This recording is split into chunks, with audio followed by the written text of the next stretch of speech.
Olá, bem-vindos mais uma vez aqui, mais uma live hoje. E aí o assunto que eu quero abordar com vocês hoje ainda tem a ver com esse clima seco e a questão da poluição. Então, acaba se tornando uma queixa frequente, bem frequente aqui no consultório, na região, pacientes que procuram o nosso consultório, a questão do epistaxe nasal. O que seria epistaxe nasal? Nada mais é do que aquele sangramento no nariz.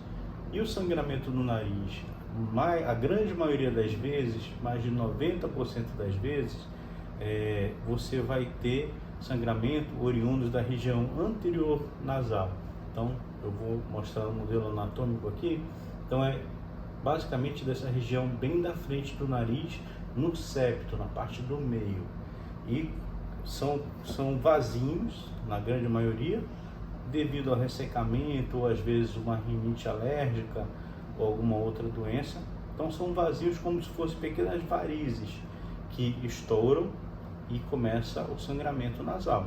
E são sangramentos de fácil resolução na grande maioria das vezes. Existem os epistaxes ou sangramento nasal posteriores que são de mais difícil e mais complexidade de resolução. E aí a gente já vai entrar num assunto, um assunto bem mais extenso. Mas o que eu quero abordar com vocês hoje é a questão do sangramento anterior. E aí, primeiramente, o que fazer?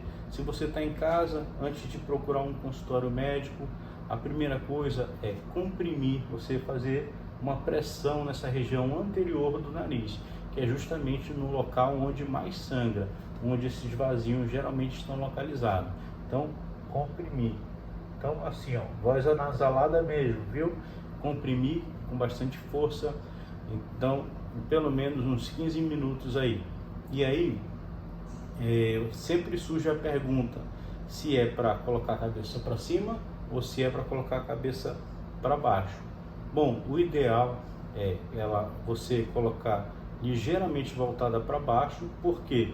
Porque o sangue, se você está comprimindo o nariz, ele pode acabar indo para as vias aéreas posteriores, caindo no pulmão, traqueia, entre outras coisas.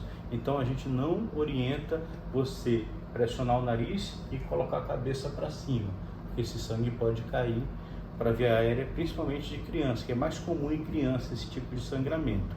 E a resolução dele, não resolveu com isso, você procura o consultório médico. É lógico, teve sangramento nasal, o ideal é procurar o consultório médico. Nessa época que você tem esse clima mais seco, um umidificador, como foi falado no story anteriormente, lavagem nasal, tudo isso ajuda bastante.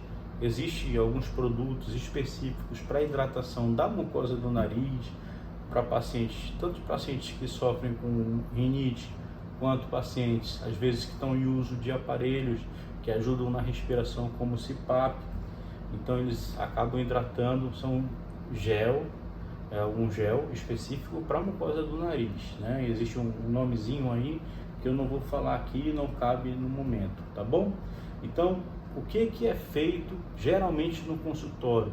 É porque muitas vezes a gente fala para a mãe, e principalmente a criança, quando escuta, ela fica com medo de quando a gente fala, não, a gente precisa fazer uma cauterização. Quando você fala cauterização, o nome cauterização, você já pensa logo que vai queimar, vai pegar um bisturi elétrico e vai queimar o nariz.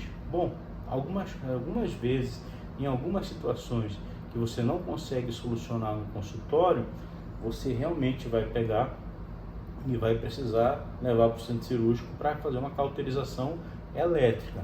Mas a maioria das vezes que a gente fala em cauterização no consultório, nós estamos falando em cauterização química. O que seria isso? Então é uma coisa muito simples, você precisa de poucos materiais para essa cauterização simples. Você precisa de um fotóforo, o nome disso aqui, essa luzinha aqui que o otorrino usa na cabeça. Então, dando continuidade aqui para vocês, agora que a gente encerrou a live no Instagram, então, o fotóforo, que é essa luzinha que a gente coloca na cabeça aqui. Então nós vamos aqui com o fotóforo avaliar a cavidade nasal do paciente. Então repara que ele é uma luz focada e aí a gente consegue identificar exatamente de onde está vindo o sangramento. Então o fotóforo é um dos equipamentos que nós vamos usar para a questão do epistaxe. E como eu falei, como a grande maioria dos epistaxes vem da região anterior, nós vamos fazer a cauterização química, como eu disse. Então o que a gente precisa com uma cauterização química? É o porta-algodão, com um algodãozinho aqui na ponta, né? A questão do ácido, o ácidozinho.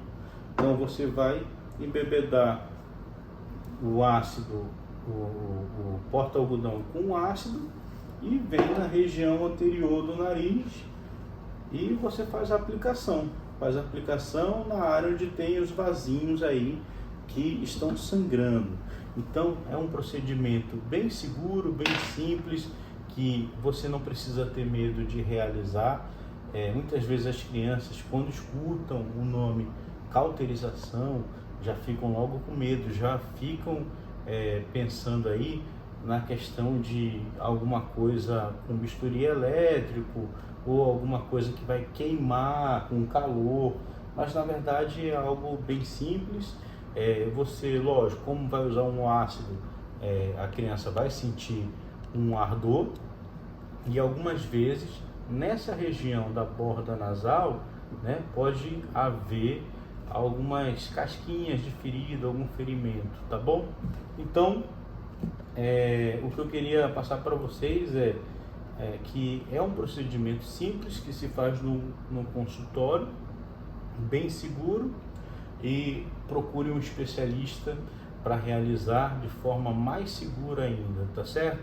Qualquer procedimento médico, o ideal é procurar aquele cara especializado na área que vai direto ao pontinho ali, cauterizar a sua telangiectasia, a sua varizezinha no nariz ali, né? Então lembrar também nessa época aí que está mais seca, da hidratação tanto oral quanto nasal.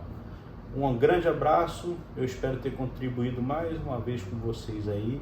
Então dá um like aí no vídeo embaixo, se inscreve no canal para nos ajudar e se puder compartilhe com aquele amigo que sofre de sangramento nasal. Às vezes pode ser algo muito simples, que basta uma simples informação para ele resolver o problema dele. Um grande abraço.